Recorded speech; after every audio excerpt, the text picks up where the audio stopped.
మీరు అంటున్నారు అసెంబ్లీలో అబద్ధాలరావు అంటాడు, డ్రామాలరావు వెనుకుంటే చప్పట్లు కొడతాడు, తొట్టి గ్యాంగ్ ఎట్లా బెల్లాలు కొట్టుద్ది. నేను అడుగుతున్నా, రాఘవ కన్స్ట్రక్షన్స్ ఎవరితో మీకు తెలియదా అని.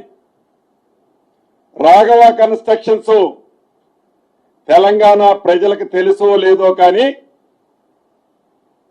మిస్టర్ అబద్ధాలరావు, డ్రామాలరావు, సెక్యులు మామ, రాఘవ కన్స్ట్రక్షన్ మా చేతి నీళ్ళు తాగినోళ్ళు మీరు.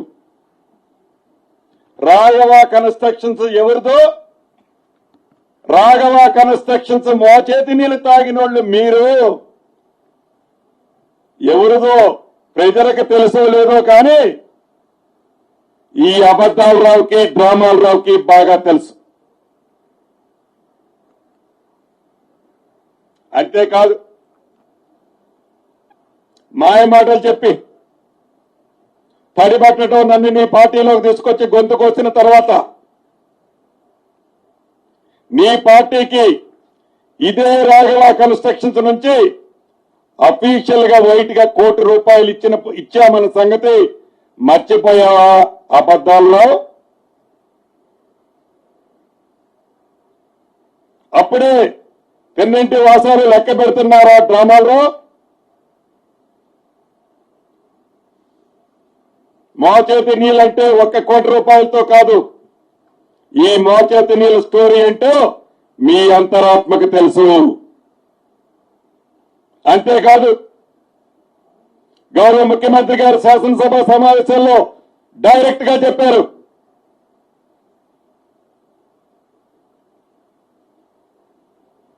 మీకు ఛాలెంజ్ ఇస్తున్నారు. ఈ ప్రభుత్వంలో ఉండి ఏ మైనింగ్ అయితే నువ్వు అంటున్నావో రాఘవ కన్స్ట్రక్షన్స్ సంబంధం ఉందని, దాని మీద రోడ్లకేసే మెటలకు సంబంధించిన క్రషర్ మీద సిబిసిఐడి ఎంక్వైరీని చేస్తూ ప్రభుత్వంలో ఉన్న ఒక సభ్యుడి మీద నువ్వు ఆరోపణలు చేస్తే ఈ ప్రభుత్వ చిత్తశుద్ధితో గౌరవ ముఖ్యమంత్రి గారు సిబిసిఐడి ఎంక్వైరీ ఆ కంపెనీకే కాదు, విదేశాలకి వేలాది కోట్ల రూపాయలకు సంబంధించిన విలువైన గ్రానైట్ సంపదని ఎలా దోసుకుపోయారో ఆ కంపెనీలకు సంబంధించిన అంశం 2014 నుంచి తెలంగాణ రాష్ట్రం ఏర్పడింది లగాయతూ ఇప్పటి వరకు ఏ మైనింగ్ డిపార్ట్మెంట్ మీరు 10 సంవత్సరాల పరిపాలనలో ఉన్నప్పుడు అబద్ధాలరావు, డ్రామాలరావు, శకున మామ ముగ్గురే మంత్రులు ఆ శాఖకి. ఈ ముగ్గురు ఎలా ఎన్ని సెక్టార్లలో దోచుకున్నారో ప్రతిదీ ఈ సిబిసిఐడి ద్వారా ఎంక్వైరీలో వస్తుంది. అంతేకాదు, ఈ ప్రభుత్వం గౌరవ ముఖ్యమంత్రి రేవంత్ రెడ్డి గారి నాయకత్వంలోని ఈ ప్రభుత్వం పారదర్శక ఎంత చిత్తశుద్ధితో ఉంటుందో చూడండి. ఒట్టనాగరపల్లిలో ఒక వ్యక్తి కంప్లైంట్ ఇస్తే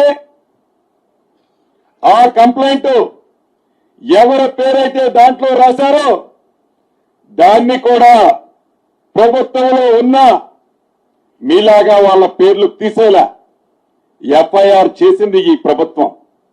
దానికి నిదర్శనం మా చిత్తశుద్ధి. మీలాగా ప్రభుత్వంలో ఉన్నారని, ప్రభుత్వంలో ఉన్న పెద్దలు కంప్లైంట్ ఇచ్చిన మాత్రంలో ఆ పేర్లు తీసేయాలని ఎవరు చెప్పరు కూడా. అయినా యాజ్ ఇట్ ఈజ్ గా ఉన్న పేర్లు ఎఫ్ఐఆర్ చేశారు. రేపు విచారణలో ఏది ఇవాళ కోర్టు పరిధిలో ఉంది, నేను ఎక్కువ మాట్లాడినా, విచారణలో తప్పకుండా చేసిందెవరు, ఆ చేసిన దాని వెనక ఎవరి పాత్ర ఉందో, ఏ ఓము పాత్ర ఉందో, ఆ ఓముకి ఒత్తాస పలికే వాళ్ళు ఎవరో తప్పకుండా వస్తుంది. అంతేకాదు, నేను ముక్కుసూటిగా మళ్ళీ అడుగుతున్న అబద్దాలు రావుని